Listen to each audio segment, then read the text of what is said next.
सुप्रभात बच्चों, मेरा नाम मनीषा मेहता है। आज हम 9वीं कक्षा का विषय अलंकार पढ़ेंगे।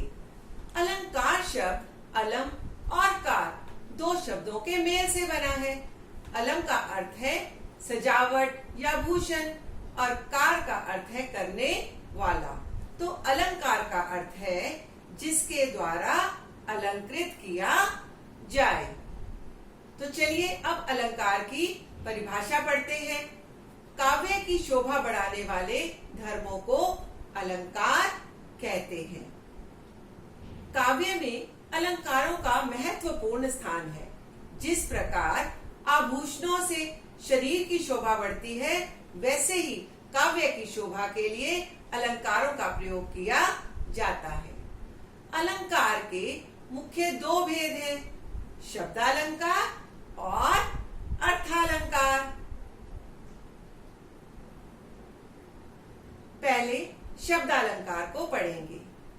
जहां शब्द के कारण चमत्कार उत्पन्न हो, वहां शब्दालंकार होता है।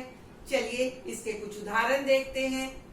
काली घटा का घमंड घटा, चारु चंद्र की चंचल किरणें खेल रही जल थल में। अब प्रमुख शब्दालंकार कौन कौन से हैं? चलिए वो पढ़ लेते हैं। सबसे पहले है अनुप्रास अलंकार, दूसरा यमक अलंकार, तीसरा श्लेष अलंकार और चौथा पुनरुक्ति प्रकाश अलंकार। अब अनुप्रास अलंकार क्या है? अनुप्रास, अनु का अर्थ है अनुसरण करना, जहां एक ही वर्ण दूसरे वर्ण का अनुसरण करता है। अर्थात जहां वर्णों की बार बार आवृत्ति के कारण चमत्कार उत्पन्न हो, वहां अनुप्रास अलंकार होता है। जैसे रघुपति राघव राजा राम, अब यहाँ रा वर्ण की आवृत्ति हो रही है। कालिंदी कूल कदम की डारण, यहाँ का वर्ण की आवृत्ति हो रही है। दूसरा है यमक अलंकार। काव्य में जहां एक शब्द बार बार आए और हर बार उसका अर्थ अलग अलग निकले, वहां यमक अलंकार होता है। एक उदाहरण देखिए, सजना है मुझे सजना के लिए। अब पहला जो सजना है वो है श्रृंगार करना और दूसरा सजना का अर्थ है पति।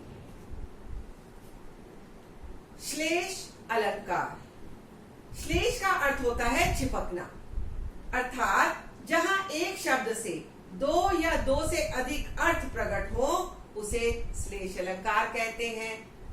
काव्य में प्रयुक्त किसी एक शब्द के कई अर्थ निकले, वो श्लेष अलंकार होता है।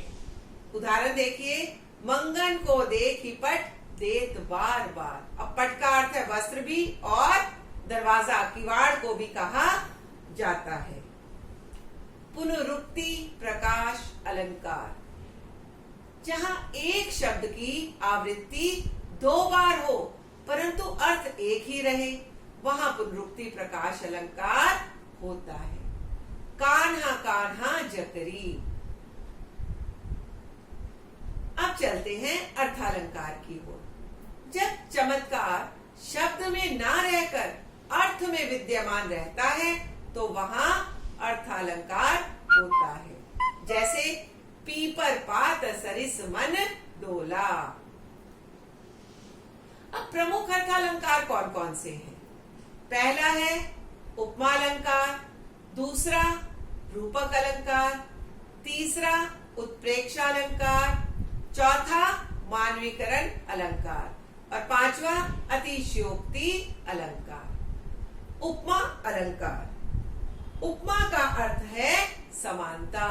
अब जहां किसी वस्तु के रूप, रंग, गुण की प्रशंसा करते हुए उसकी किसी वस्तु से तुलना की जाए, वहां उपमा अलंकार होता है। जैसे हरिपद कोमल कमल से, यहाँ हरि के चरणों की तुलना कमल से की गई है। इसकी पहचान देख लेते हैं। इसमें सा, सी, तुल्य, सम, जैसा, ज्यों, सरिस ऐसे शब्दों का प्रयोग होता है। रूपक अलंकार, जहां अत्यंत समानता दिखाने के लिए उपमेय और उपमा अभेद बताया जाता है वहां रूपक अलंकार होता है। जैसे चरण कमल बंदो हरिराई, अब चरण और कमल में अभेद बताया जा रहा है। उत्प्रेक्षा अलंकार, जहां उपमेय में उपमान की संभावना की जाए या कल्पना की जाए वहां उत्प्रेक्षा अलंकार होता है। जैसे लंबा होता ताड़ का वृक्ष जाता, मानो नभ छूना चाहता वह तुरंत ही। अब इसकी पहचान क्या है? मनो, मानो, मनु, मनहु, जनु, जानो, जनहु, ज्यों ऐसे वाचक शब्दों का यहाँ प्रयोग किया जाता है। मानवीकरण अलंकार, जहां जड़ प्रकृति पर मानवीय भावनाओं तथा क्रियाओं का आरोप हो वहां मानवीकरण अलंकार होता है। जैसे मेघ आए बड़े बंठन के संवर के। अतिशयोक्ति अलंकार, जहां किसी वस्तु, पदार्थ या कथन का वर्णन लोक सीमा से बढ़ाकर प्रस्तुत किया जाए वहां अतिशयोक्ति अलंकार होता है। हनुमान की पूंछ में लग ना पाई आग, लंका सिगरी जल गई, गए पिशाचर भाग। धन्यवाद बच्चों, आपका दिन मंगलमय हो।